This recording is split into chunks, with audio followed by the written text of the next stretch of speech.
سورہ تکویر آیت نمبر 24 پروردگار عالم فرماتا ہے وما ہوا علی الغیب بضنین، اور وہ نہیں ہے غیب بتانے میں بخیل، غیب بتانے میں بخیل نہیں ہے۔ اب یہاں پہ قرآن عظیم میں وما ہوا اور وہ نہیں ہے، بعض مفسرین اس طرف گئے کہ ہوا کی ضمیر کا مرجع اللہ تبارک و تعالیٰ کی ذات ہے، لیکن اکثر مفسرین یہی کہتے ہیں، اکثر مفسرین کی رائے یہی ہے کہ وما ہوا کی جو ضمیر ہے اس کا مرجع حضور علیہ الصلوۃ والسلام ہے، کہ یہ غیب بتانے میں بخیل نہیں، نبی کا تذکرہ ہے، حضور کی ذات مراد ہے کہ حضور غیب بتانے میں بخیل نہیں ہے۔ تو میرے عزیزوں اور میرے دوستوں، اس سے یہ ثابت ہوا ان تینوں آیتوں سے کہ اللہ تبارک و تعالیٰ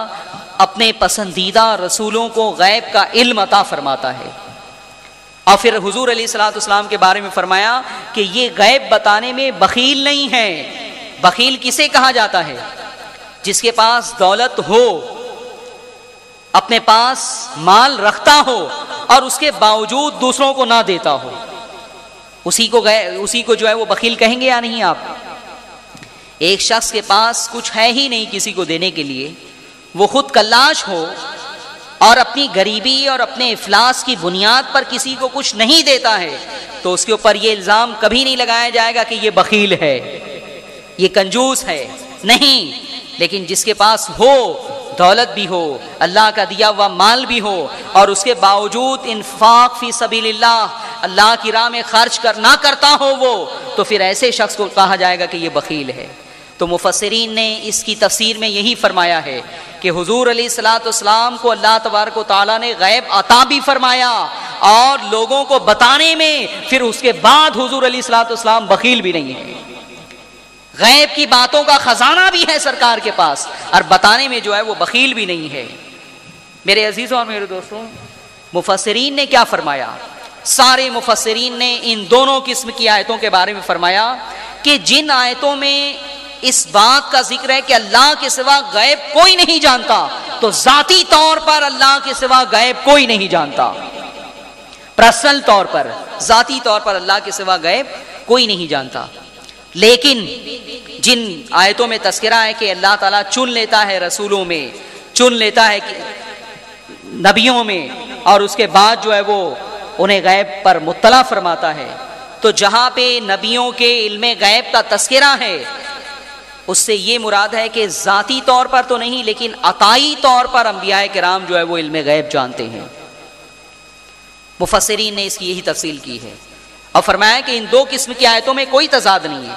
جہاں انکار ہے کہ اللہ کے سوا کوئی غیب نہیں جانتا، تو وہاں ذاتی طور پر کوئی نہیں ہے، انبیاء، اولیاء، صالحین، شہداء میں کوئی نہیں ہے جو غیب جانتا ہو، صرف اللہ کی شان ہے ذاتی طور پر غیب جاننے کی۔ لیکن عطائی طور پر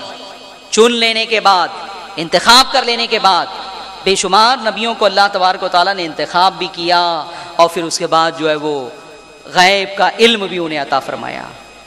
اب مفسرین کی یہ رائے ہے، مفسرین نے تفسیر کی ہے یہ، اور یہ رائے ان کی اپنی ذاتی نہیں ہے بلکہ قرآن اور حدیث کی بنیاد پر ہے۔ لیکن دونوں قسم کی آیتوں میں جو تضاد محسوس ہوتا تھا اس کا جواب میں نے آپ کے سامنے پیش کر دیا۔ اب اس کے بعد حضرت عیسیٰ کے بارے میں صاف طور پر حضرت عیسیٰ کے بارے میں جو ہے وہ قرآن عظیم فرماتا ہے، سورہ آل عمران آیت نمبر 49 فرماتا ہے وَأُنَبِّئُكُم بِمَا تَأْكُلُونَ وَمَا تَدَّخِرُونَ فِي بُيُوتِكُمْ۔ حضرت عیسیٰ یہ دعویٰ فرما رہے ہیں وَأُنَبِّئُكُم، اور میں تمہیں متنبہ کرتا ہوں، کس بات پر؟ بِمَا تَأْكُلُونَ، جو کچھ تم کھا کے آتے ہو، وَمَا تَدَّخِرُونَ فِي بُيُوتِكُمْ، اور جو کچھ تم اپنے گھروں میں جمع کرتے ہو۔ حضرت عیسیٰ نے کئی باتوں کا دعویٰ کیا، وَأُبْرِئُ الْأَكْمَحَ وَالْأَبْرَصَ وَأُحْيِي الْمَوْتَى بِإِذْنِ اللَّهِ، کہ میں کوڑیوں کو اچھا کرتا ہوں، میں اندھوں کو بینا کرتا ہوں، میں مردوں کو زندہ کرتا ہوں، اور اسی کے بعد علم غیب کا بھی دعویٰ کیا، فرمایا وَأُنَبِّئُكُم، میں تمہیں آگاہ کرتا ہوں، میں تمہیں بتاتا ہوں، بِمَا تَأْكُلُونَ، جو کچھ تم کھا کے آتے ہو، وَمَا تَدَّخِرُونَ فِي بُيُوتِكُمْ، اور جو کچھ تم اپنے گھروں میں جمع کرتے ہو۔ اب صاف طور پر اس آیت مبارکہ سے یہ ثابت ہو گیا کہ اللہ کے نبی حضرت عیسیٰ غیب جانتے تھے، غیب کا علم اللہ نے انہیں عطا فرمایا ہے۔ اور مفسرین نے اس آیت کی تفصیل میں لکھا ہے،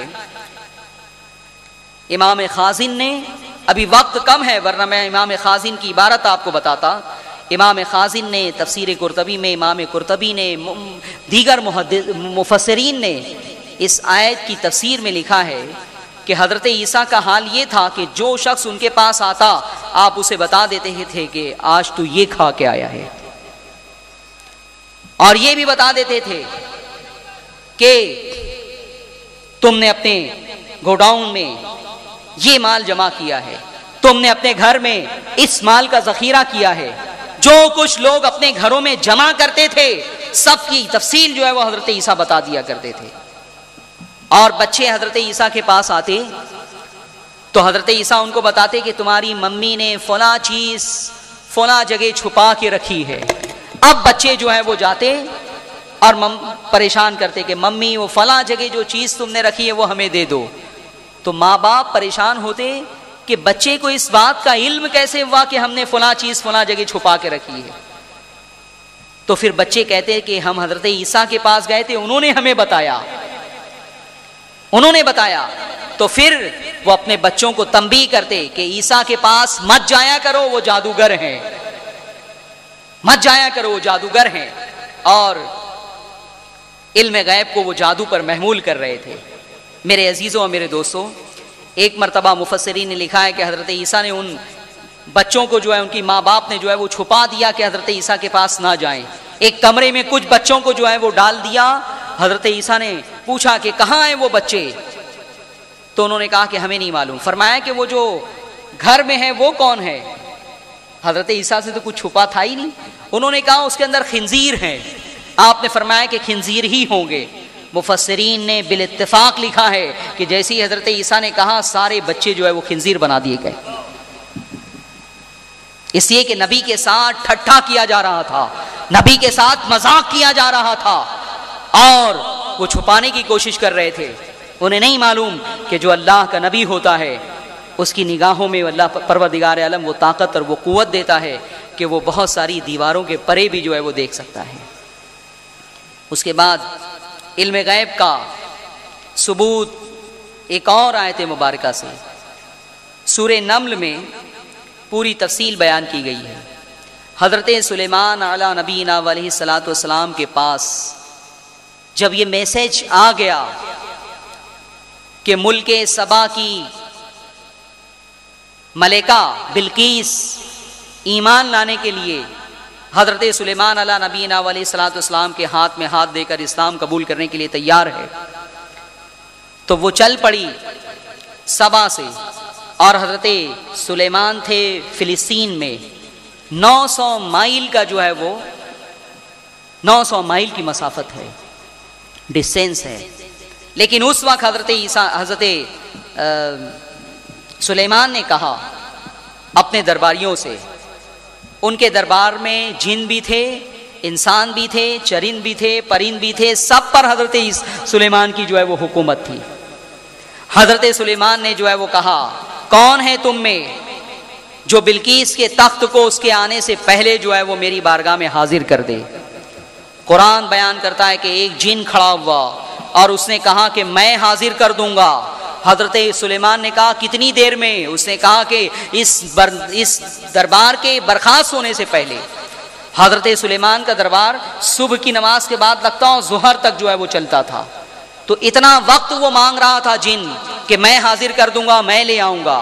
لیکن پھر کیا ہوا؟ اللہ اکبر، پھر ایک اللہ کے ولی کھڑے ہوئے،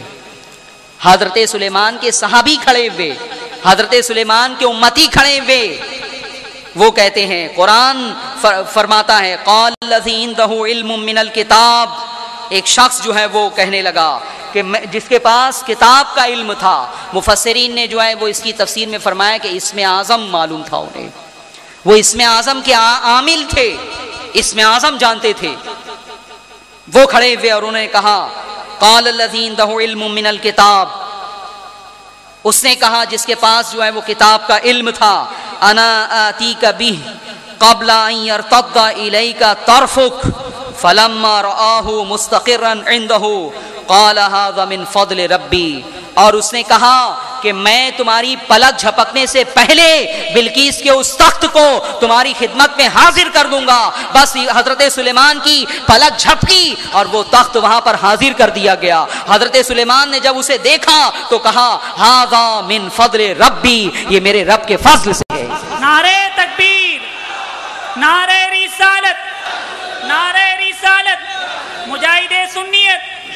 علم غیب کانفرنس، نعرہ تکبیر، نعرہ رسالت۔ سوال یہ پیدا ہوتا ہے کہ یہاں دو چیزیں ہیں، اس تخت کو لانے کے لیے دو قسم کی طاقت ضروری تھی۔ پہلی طاقت تو اسے اٹھا کے لانا، اس لیے کہ وہ 900 مائل کے ڈسٹینس پر ایک دوسری کنٹری میں تخت تھا، اور تخت بھی بہت بڑا تخت تھا وہ، اور ساتھ ہی 7 مکفل گھروں میں بند کر کے رکھا تھا بلقیس نے اسے۔ ہو سکتا ہے کہ آصف بن برخیا، مفسرین نے جو ہے وہ ان کے صحابی کا نام لکھا ہے کہ وہ آصف بن برخیا تھے، جنہوں نے یہ کہا تھا کہ میں لا دوں گا، اور جن تو وقت مانگ رہا تھا دربار برخاست ہونے سے پہلے تک 5-7 گھنٹے تو ہو جاتے فجر اور ظہر کے درمیان، لیکن اللہ کے ولی نے کہا کہ میں پلک جھپکنے سے پہلے حاضر کر دوں گا۔ تو ایک تو ان کے پاس اسے لانے کی، اسے کھینچ لینے کی طاقت تھی، دوسری بات ایک ایسا ملک جہاں وہ کبھی نہیں گئے ہیں اور بلقیس کے دربار میں نہیں گئے ہیں، اور وہ اس تخت کو جو ہے جہاں رکھا گیا ہے چھپا کے اسے اس کا علم نہیں ہے، تو سوال یہ پیدا ہوتا ہے کہ وہ کیسے وہاں پہنچ گئے۔ انہیں تو سوال کرنا چاہیے کہ میرے پاس لانے کی طاقت تو ہے، اے سلیمان میں لا سکتا ہوں روحانی قوت کی بنیاد پر، لیکن وہ ہے کہاں، میں جا کے تلاش کہاں کروں، میں اس ملک میں کہاں ڈھونڈوں؟ اور بلقیس نے اسے کہا چھپا کے رکھا ہے، مجھے کیا معلوم، اگر آپ بتا دیں تب میں لا سکتا ہوں، لیکن نہیں، قرآن عظیم نے صاف طور پر بیان کر دیا کہ اس نے کہا، اسے یہ بھی معلوم ہو گیا کہ وہ بلقیس کا تخت کہاں رکھا ہوا ہے، اور ساتھ ہی ساتھ اپنی روحانی قوت سے زمین کے اندر جو ہے زمین کی تہوں میں کھینچ کر جو ہے وہ حضرت سلیمان کے دربار میں حاضر کر دیا۔ نعرہ تکبیر، نعرہ رسالت، علماء اہل سنت۔ یہ دو آیتیں ہیں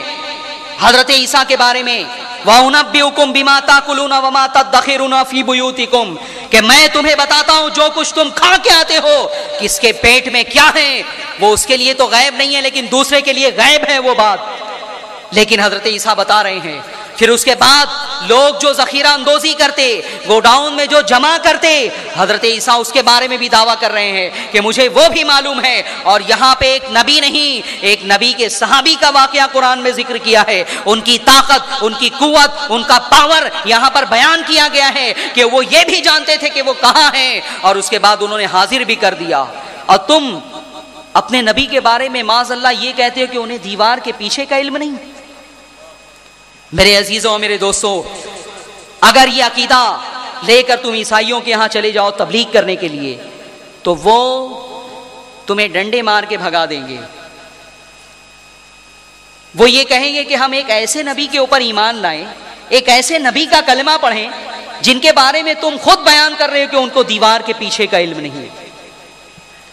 اور ہمارے نبی کی فضیلت، عظمت، بزرگی، مکارم قرآن میں بیان کیا گیا ہے کہ وہ فرماتے ہیں وَأُنَبِّئُكُم بِمَا تَأْكُلُونَ وَمَا تَدَّخِرُونَ فِي بُيُوتِكُمْ، تو ہمارے نبی تو لوگ جو گھر میں چھپا کے رکھیں، گھر کی دیواریں، گوڈاؤن کی دیواریں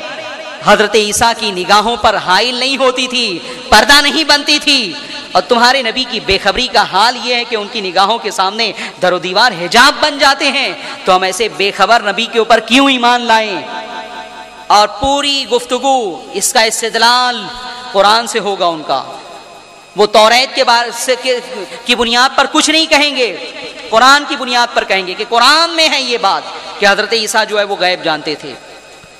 تو میرے عزیزوں اور میرے دوستوں، حضور علیہ الصلوۃ والسلام، میں تو کہتا ہوں حضرت عیسیٰ کو جو غیب دانی عطا کی گئی